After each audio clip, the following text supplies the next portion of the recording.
So in this session, we're going to have a look at how we stand. And the technique we're going to look at is what's called the interview stance. And as simple as standing sounds, there's actually quite a few considerations around how we present ourselves to other people to ensure that we are keeping ourselves in a safe stance, but also in a stance that doesn't appear confrontational to the person that we're engaging with. So first of all, what we'll look at is how most people stand. And I guess if you think about a comfortable stance that you would be in a casual sort of situation, it's something like this. Our feet are about shoulder width apart. Often we'll find our toes are pointed out at about a 45-degree angle. Our hands will often be in our pockets, and we'll often do a bit of rocking from sort of the heels to the balls of our feet. And this is a very common way that you'll see people standing. And it's okay. It's not a particularly safe stance to be in though. And a couple of reasons for this. First reason is standing this way gives me very good lateral stability. And lateral stability is side to side. So because I've got about a shoulder width spread on my legs, I have good stability in this direction. Where I don't have any stability at all is forward and back. So if I got a shove in the back now, I'd sort of tumble forward. If I got a shove in the chest, I'd find myself rocking back on my heels and probably starting to windmill, trying to keep myself upright.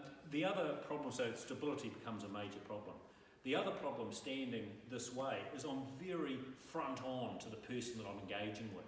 And what that does is opens my target profile up. So if you imagine a person standing directly in front of me now, they can see 100% of my target profile. And if they're a person that's so inclined, I'm making myself a very easy target for them. The other problem with that is that if I'm dealing with, say, a female or a person that's smaller in stature than me, standing front onto them can become very confrontational and overbearing towards them. That can make them start to feel quite uncomfortable. And of course, someone who's uncomfortable is going to be harder for us to deal with. So what we'll look at is the interview stance, a safer stance for me, and softer in my appearance to the other person. The first thing I want to do is I want to create all-round stability. The way I'm going to do that, very simply, is drop one of my feet back about a quarter of a step. Now normally we would move or drop our master leg back. So because most people are right-handers, I'll drop my right leg back, and it's only about a quarter of a step. The way that I assess it is the toe of my rear foot around about in line with the heel of my front foot. That one little movement there has now increased my stability by 100%. I now have the same stability forward and back as I have side to side. So really simple movement, dropping one foot back. If I was a left-hander, as I am, I would feel more comfortable normally dropping my left leg back. And it really doesn't matter which leg is back until we start thinking about carrying certain tactical options where we might want to be keeping them away from the other person. But we should be comfortable being on either leg. So there's the first component. Second component is, what do I do with my hands? Really, you can do pretty much anything with your hands other than one thing, which is in the pockets. We want to keep those hands out of the pockets. A couple of reasons for that. We're going to be using our hands to maintain our space and to communicate with the person. So the hands have got to be available to us. The other thing is, if a situation does start to escalate, we're going to be relying on those hands to send some de-escalation messages to the person and ultimately to protect ourselves if a threat becomes a reality and an assault starts to take place. So we want those hands up. Really, as long as they're available to us, we can have them anywhere. This is okay, this is fine. Potentially it can send a bit of a closed message non-verbally to the other person. A variation on that is simply to put one hand here on the chin, which we call this the thinker's pose or the listener's pose. Hands at our side is fine.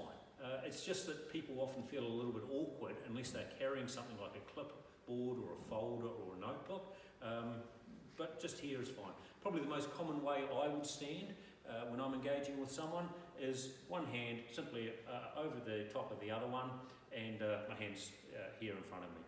This allows me to put up my personal fence, which we're going to look at in a next couple of sessions, and it's a very relaxed way to stand. So our hands.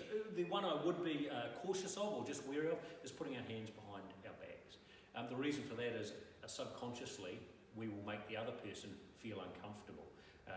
People like to see each other's hands, and when we have our hands hidden, that can put the person, make them a little bit uncomfortable. So I like to have those hands visible to the other person.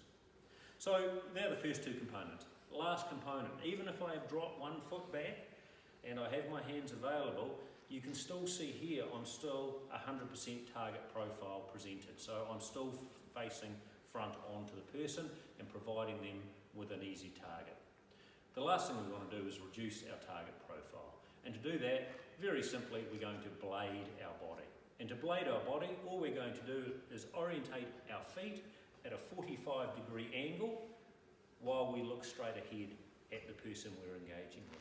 And as you can see here, what's now happened to my upper body is that it has been bladed by about 45%, at about a 45-degree angle. So now there is about 45 to 50% less of my target profile being presented. So from here, 100% target profile, to here, a 45 to 50% reduction in that target profile. And all we have to remember in terms of blading our feet is that whichever foot is to the rear, that's the direction that I blade my feet in or orientate my feet towards. So here my right foot is to the rear, so I orientate both my feet at about a 45-degree angle to the right while I look straight ahead. If my left foot was to the rear, I would orientate my feet at a 45-degree angle to the left, look straight ahead. And as I said, it's important that we are comfortable to be able to orientate either way, because we're not always going to be sure which foot we're going to end up on. So this is a much safer and it's a much softer presentation to the person, because instead of now presenting myself front on to them, I've reduced the target profile, I look less intimidating, which is important particularly if you're a bigger guy, which you can have an overpowering effect if you stand front on to a person. So the last thing we're going to look at, important that I make it look natural. For example, if I approach towards someone and I walk up to them like this, and then I stop and then I drop my foot back, that kind of looks like I'm almost setting myself up for a confrontation. So rather than what we call transitioning into the interview stance, what we've got to do is make it look as if I have just ended up in that stance by coincidence. So as I'm walking forward, I'm simply coming to a pause in that stance. Afternoon, my name's Brad Daniford. I'm a compliance officer with CERT, doing my professional introduction, and there's my interview stance established. Really simple, very safe, and non-confrontational way to engage with another person.